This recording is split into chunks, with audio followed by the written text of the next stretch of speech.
Welcome to Cozy Womb Podcast. My name is Shan, mama of the girls. This is season 9, episode 22. And I wanted to talk about teaching kids about racial inequality because it is real. Unfortunately, it is a thing. And what I don't want to raise is 2 brown-skinned children who are unaware of how they will be treated unfairly, unequal, with less opportunity than others because they look different. And I just want them to be aware of when those things happen, why those things happen, and what to do when they happen.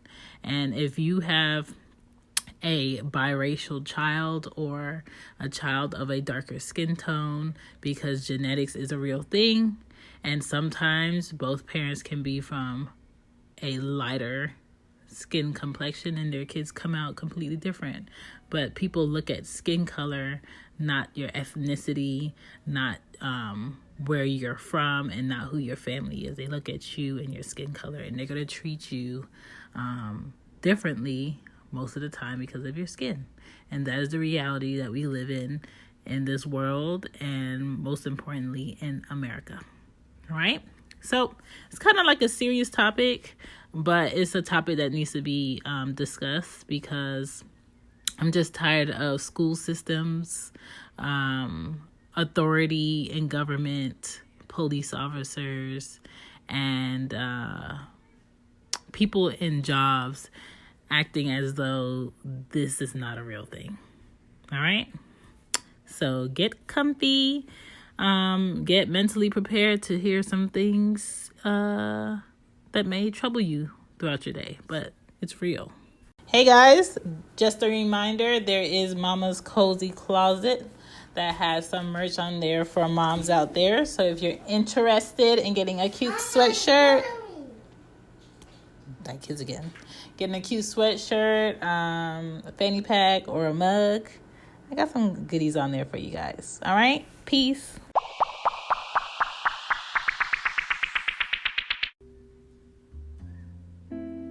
Racial inequality is treating people less than or mean because they look different or they come from somewhere else. And that is the world we live in currently, living in the United States. There is a lack of opportunity when racial inequality is a thing. There are environments or different living arrangements that may be more chaotic, or maybe there's trash everywhere in your environment or community or around your house or around your building. Maybe the water is not clean. Maybe you get your trash picked up less frequently than other communities, and you've never been in a community where there's no trash on the floor. Like, sometimes that can be a culture shock to a lot of people when they travel or they go to other areas where there's no trash in the street, and they're looking like, oh, I'm out of place, or I'm not supposed to be here. Old resources where you'll have children going to school with old books, broken desk, bathrooms that don't work, water fountains that don't work, playgrounds that are rusted that, have bars broken, slides broken, signs on slides, caution tape around child equipment. And then you go into other communities and their parks look like one item away from Walt Disney World. Like, there's a big difference, and that shouldn't be, because most of the time communities get the same amount in funding for resources, but the resources are not there because the money is being allocated in a fraudulent way. Okay? It happens with schools, it happens in communities, it happens in environments. It's just, people mishandling money for their own benefit. The access to opportunities are usually limited, where they don't have after school programs like they would in a certain area. for these type of kids, or these type of kids test lower with this because they don't have the proper teaching, or maybe their home is not comfortable, so they couldn't study that well compared to children over here. It's all a system that is created to allow certain cultures of children to fail or to have more challenges that will get in the way of them being great. And every once in a while, you have children who go against the grain, defeat the odds of not having clean water in their house, not having heat in their house, not having lights in their house, and they still have straight A's. How do they have straight A's? Not having family members that can be home at a certain time in order to talk to them or to teach them or to help them study. Kids that stay late at school because that's the safest place for them to be. Like, you'll always have children who deal with racial inequality and in a different way and on different levels. And a lot of the times, other people who are not dealing with those challenges may look over that and be like, oh, all the children have the same opportunity. That's not true. Okay? There is a lack of equal benefits given to a lot of children that they have to deal with. Okay? And when you're academically doing well, you do get more opportunity if it's seen and appreciated and people shine a light on you. But if not, people will look over you.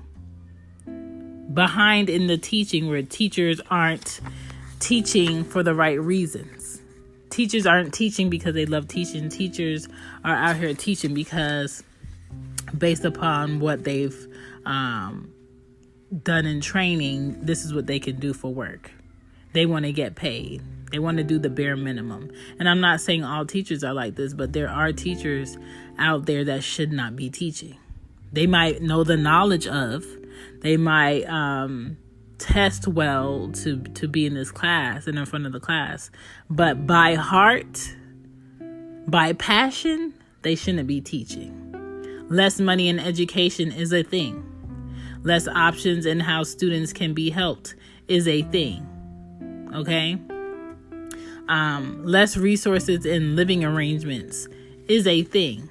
When you have families that are struggling, that are capped at a certain amount per hour, that only have a certain amount of hours in a day to go ahead and be legally within their rights to be at work or travel to and from work, or be able to travel to and from work before the next paycheck, or to go ahead and pay for such and such to get a uniform to do this, or to pay for after school programs or extracurricular activities. It gets expensive, okay? There should be some sort of balance, because you technically can't have multiple kids, be a single parent, and be able to be at two places at once on the same day. You can't. So there's going to have to be some sort of choice given.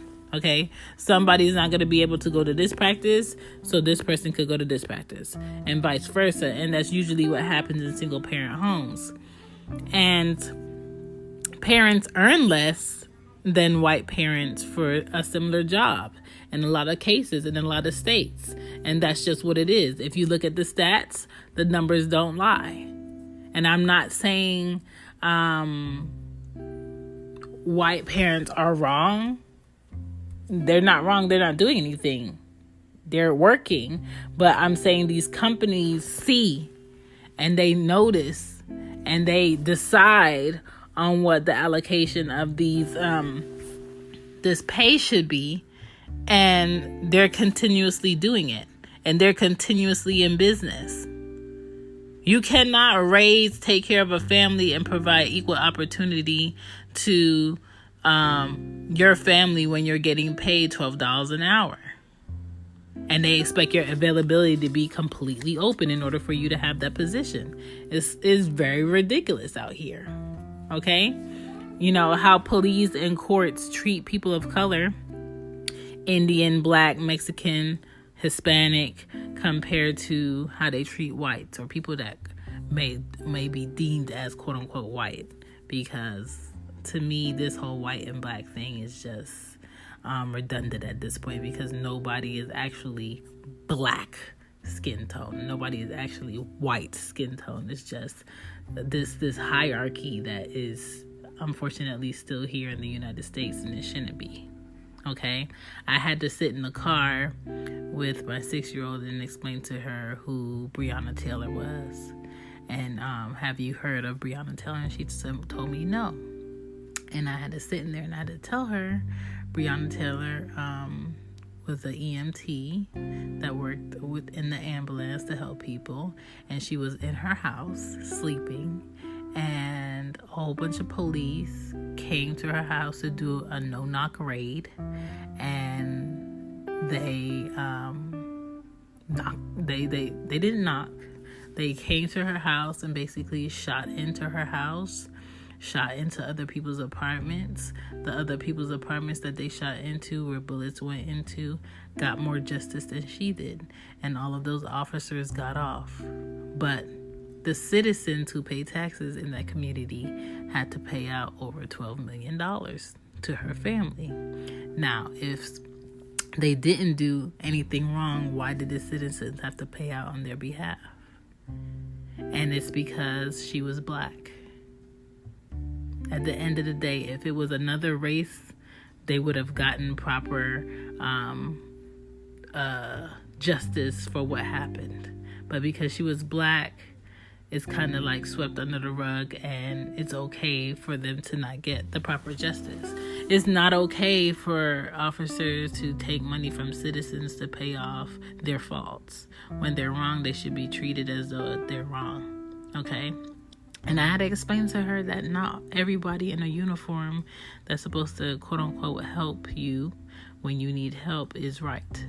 To a 6-year-old, I had to explain that. And I had to explain to her that sometimes people are going to pick other kids over you because of your skin color. And it's not because you did anything bad. It is not because your skin color is bad or wrong. It's because people can be racist. And I had to explain to her what racism is. And I feel like there's a lot of families that don't even do that, or don't feel like it's important, or don't feel like they have to do it because they don't deal with it. That's not their problem. And we can't live in a world where that's a thing. Okay? And I had to explain to her that there's a difference between how doctors may talk to minority parents compared to white parents in this world. And it's a real thing. I'd explain to her that the quality of healthcare at certain hospitals may be lower than others because of where the hospital is and the majority of the type of patients that they have. And that's something a lot of minorities have to deal with all the time. It's real. Racial inequality is real, and it's something that we all deal with. And a lot of the times, when certain people are not minorities, they kind of like brush it under the rug. That's not their problem. Okay? And we have to be better. We have to be better. We have to be more aware. And people who don't deal with that on a face-to-face basis with them or their children, you should speak up. You should speak up on when it's wrong. You should speak up when you see it in the workplace, at schools, at a bus stop, in stores, when customers are being treated unfairly, when customers are being followed, when customers are being accused, when banks are being rude and condescending. You should speak on it because that's not right. Can I talk? Yes. That's all you wanted to say? And don't grind. What? I said, Who are you calling on your iPad? Grandma. And why are you in here if you calling Grandma on your iPad? But I think about it often with my kids. Like, I don't want them ever to feel mistreated or get less than because their skin color or their hair is different, or cultures who don't understand why their hair does things that their hair do. They deem it as wrong. You need to cut that off. You need to straighten that. Like the day a principal, a daycare, or a teacher says anything about my child's hair, either one, y'all just have my bail money. That's it. Y'all just have my bail money, because it's not going to be cute. I'm not going to be polite about it. It's a disgusting thing that we face all the time, especially if you live in the South and these Confederate states where they will blatantly tell you your child is not allowed to have certain hairstyles because it's deemed disrespectful, or it's deemed not professional. And it's kind of like, what is professional? Is professional where your hair is a certain texture, combed a certain way to resemble someone of an Anglo-Saxon descent? Is that what professionalism is? And if that is professionalism, we clearly need to change it, because everybody's hair cannot be straight. Everybody's hair will not lay the same way. Everybody's hair does not do the same things. And it's that type of thinking that has a lot of different cultures not able to find certain products in stores where they should be able to find products. It's that type of thinking that has all of the hair products for every other culture out and able to grab, and the hair products for people of a African descent locked up. You have to call for a manager or associate so you can unlock this and get this hair cream. We have to speak up when we see things that are incorrect, that are not justified, because we can't raise kids to feel welcome in a world that confines them by their skin. Racial inequality is not something that should be still an issue in 2020, but it is, and it's real. And the more we have people that are denying the fact that racial inequality is a thing, especially when they have children, or is in a classroom, or on a playground, or at a bus stop, or in a store, or at daycares, we're going to continuously have the same problems. And we're going to continuously have the same hashtags. And it's going to be a new name. It might not be the same name. It's going to be a new name. And I know before the end of 2020, we're in October now, there will be a new name. Not because we want a new name as a hashtag, as a death that could have been avoided, because the ignorance will allow it to be a new name. And we just have to do better, whether you're a parent or not. Whatever position you are in a workplace, whatever position you are in the government, to be the change that you're trying to see. Period. We have to do our best to change what was and create what should be. Thank you for listening to Cozy Boom Podcast. Peace. Bye. Bye.